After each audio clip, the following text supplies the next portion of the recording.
You're listening to Saturday Morning Media. And now, back to our show. I have a lot of really cool friends who do a lot of really cool things. I wanted to make it a goal to sit down with these friends and spend about 15 minutes or so getting to know them better and find out about their past, present, and their future. The result is this show.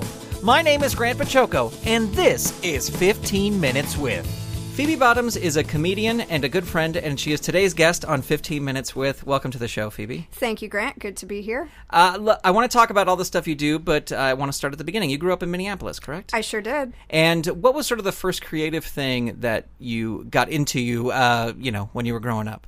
Let's see. The first creative thing I think I ever did of my own volition, I went to Waldorf school, and I had to have toys without faces on them, so I think I projected a lot of emotions onto my faceless toys at my hippie cult preschool. Oh, so it was one of those, like, you call the teacher by the first name kind of school? Yeah, sort of. They took our names away from us. Oh, no. I was, apparently Phoebe Bottoms was too capitalist, so I was Sailboat, just the symbol.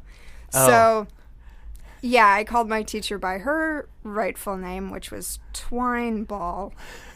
And then I played with a rag doll for a while. So I think that's creative, right? Yeah. Sort of like imposed, like hippie work camp creativity. So was that your parents, that's where they wanted you to go? I wasn't like, excuse me, I'm 4. Can you please send me to... I want to be Sailboat for the rest of my life. Please let me be Sailboat. That is an interesting experience. Was anybody in your family creative?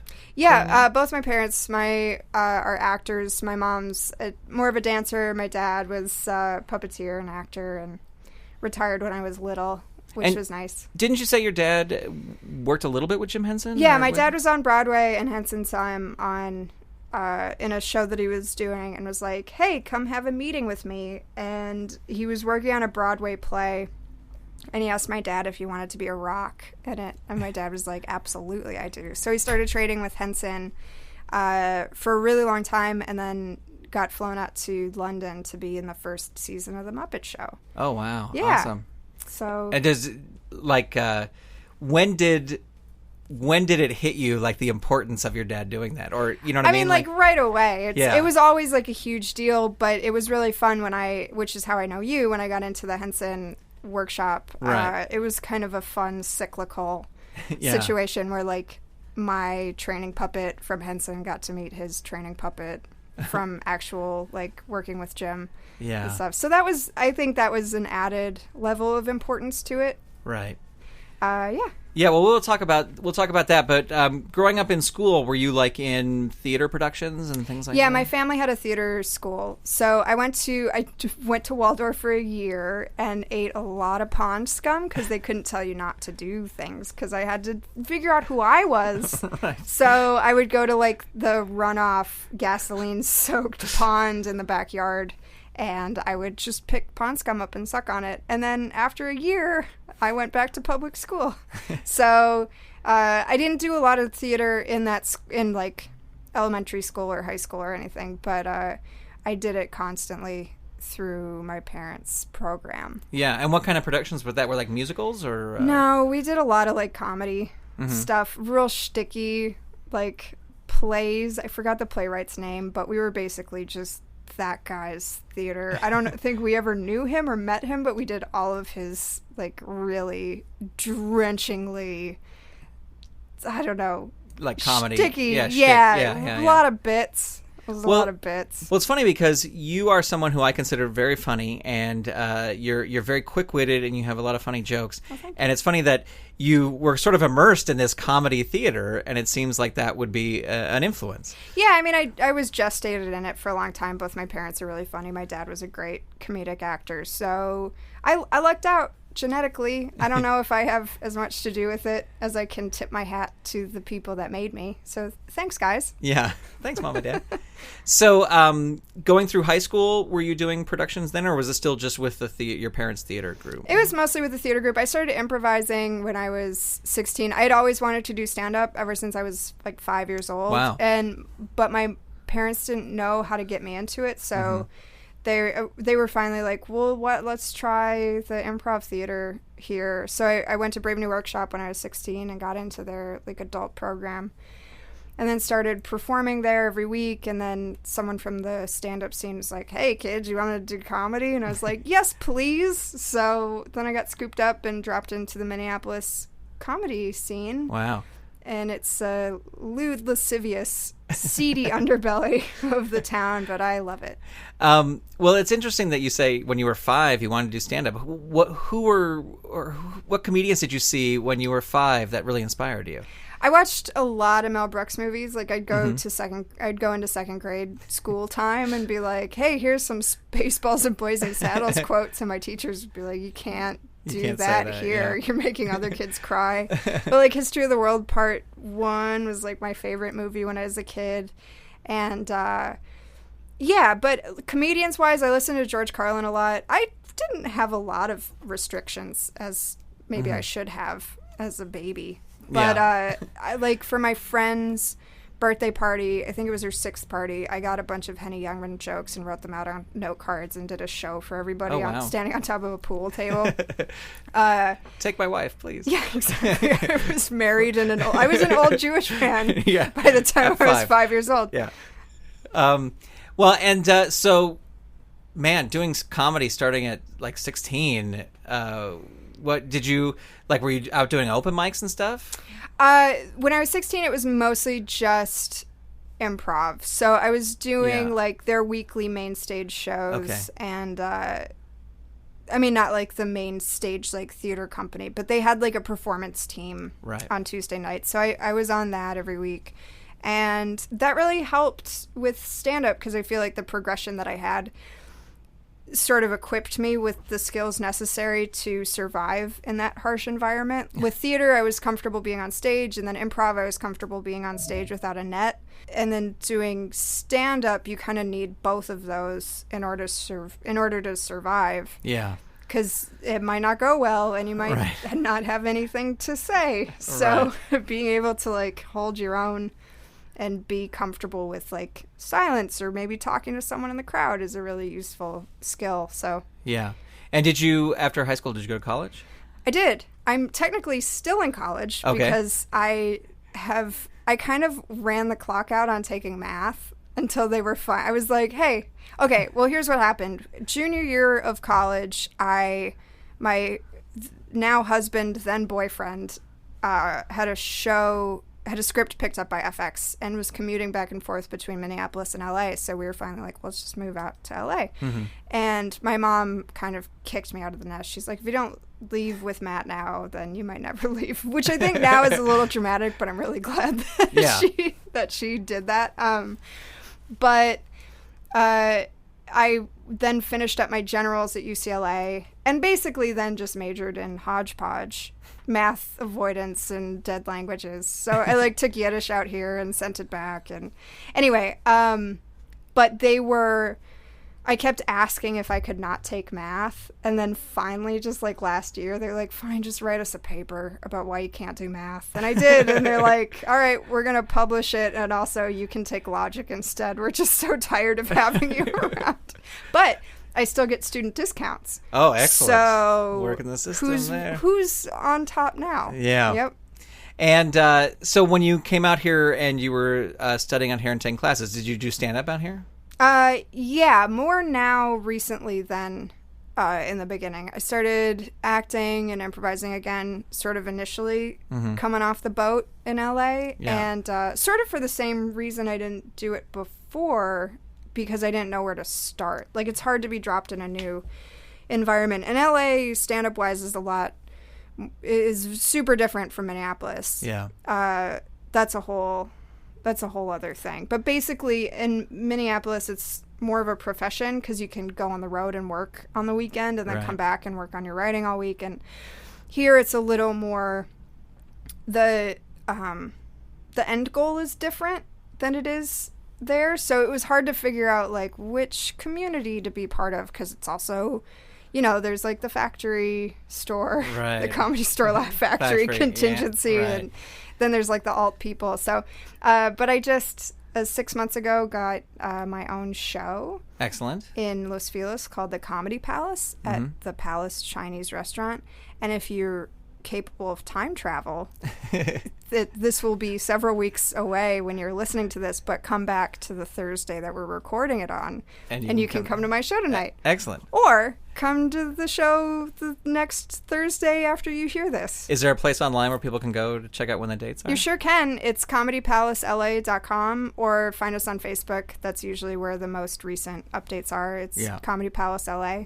So I think there's one in San Diego. It's not that. Now you mentioned Minneapolis, and you mentioned going on the road. Did you go on the road at all? I did. Doing comedy? I definitely did. It was my favorite thing to do. I love it so much. I'm You're not being sarcastic. Not You're even being a little serious. bit. Absolutely. I am sort of... Clubs are great, but they're a little sterile. I really like dive bars. I think mostly because I started doing stand-up in basements and bars, so I got used to that. Yeah. That environment. But I also love improvising with the people. And I did a show in Glenburn, North Dakota, which was 9.5 hours due northwest of the city and nowhere. And the headliner canceled an hour before I got there. And they're like, no show. And I couldn't not. I was like, please, I don't want to go home again. Yeah. And so they let me do it, and I did an hour and a half. The first 20 minutes of it is the worst. I had an out-of-body experience. It was so awful.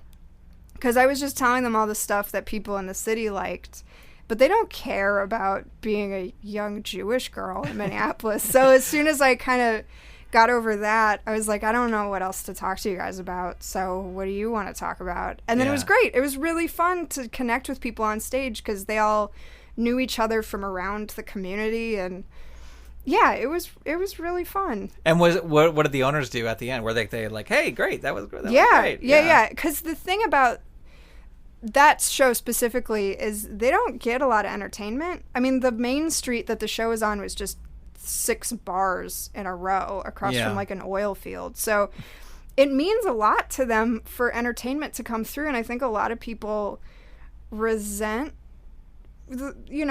going on the road and the audiences when they don't connect with them right away, but you just have to figure out what they want to hear and then tell them that stuff, because sometimes your experience is so different from what they like, then you kind of have to tailor it on the fly.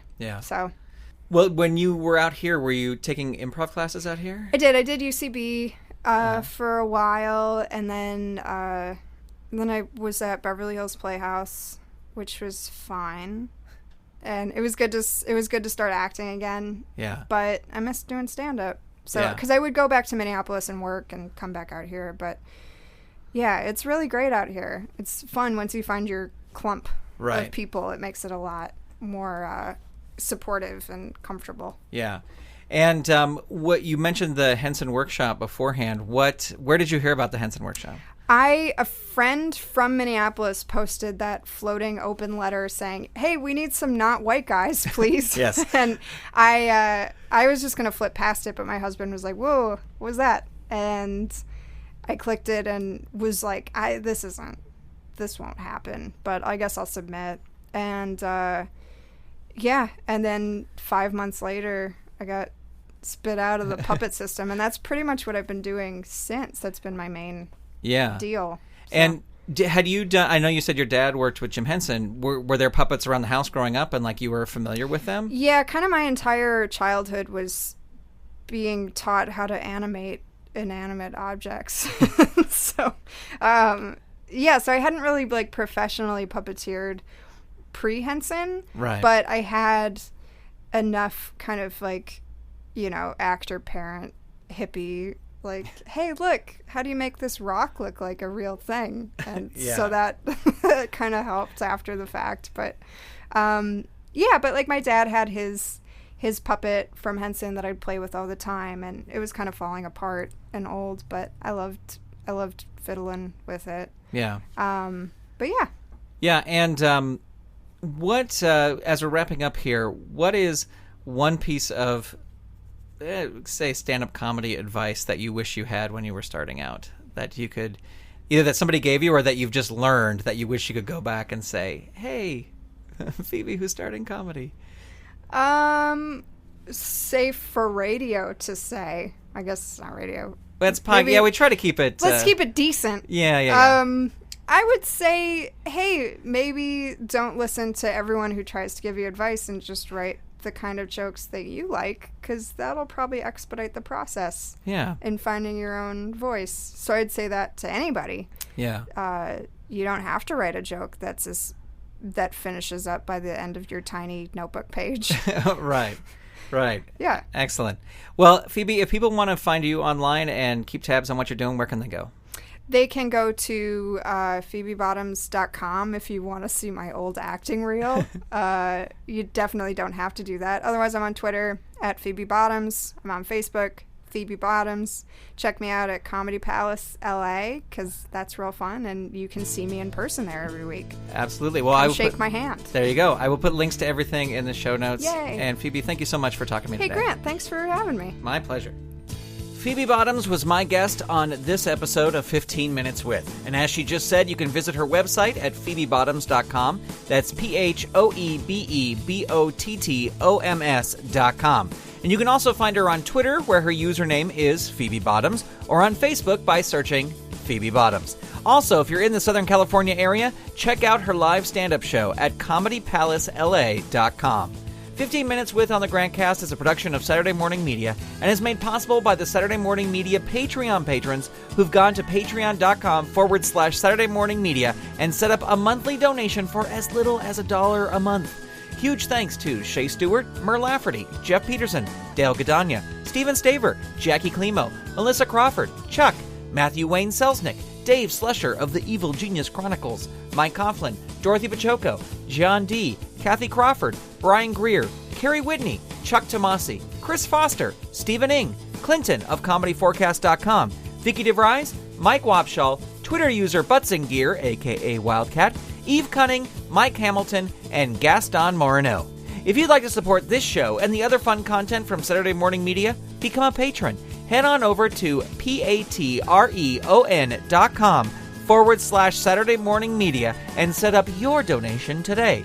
You can also tell a friend about the show or leave the show a review on iTunes. And while you're there at iTunes, be sure to subscribe to the show. That way, it'll help other people find this show. Thank you so much for tuning in. I'll talk to you next time.